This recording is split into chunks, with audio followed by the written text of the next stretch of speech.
দাঁড়াইলের কি স্টাইল ভাবে মনে হইতে 16 বছর যুবতী আমার তো আর দরজা সইতেছে না রে। ভাবি আমি জানি আপনার গরম বেশি ধরছে এই জন্য বাইরে এসে খারাপ হয়েছেন, চলেন যাই ভিতরে আপনার ঠান্ডা দিতেছি। ভাবি তো গেছে না?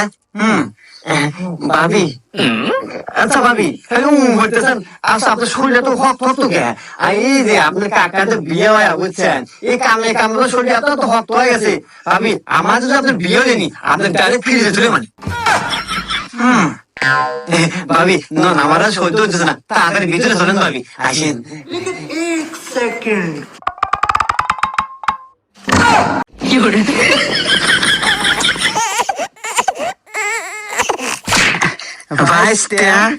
তোমার ক্যাপাসিটার দেখুন আজকে কাকা কি করেন, আমি তো ক্যাপাসিটার নিয়ে আসি না।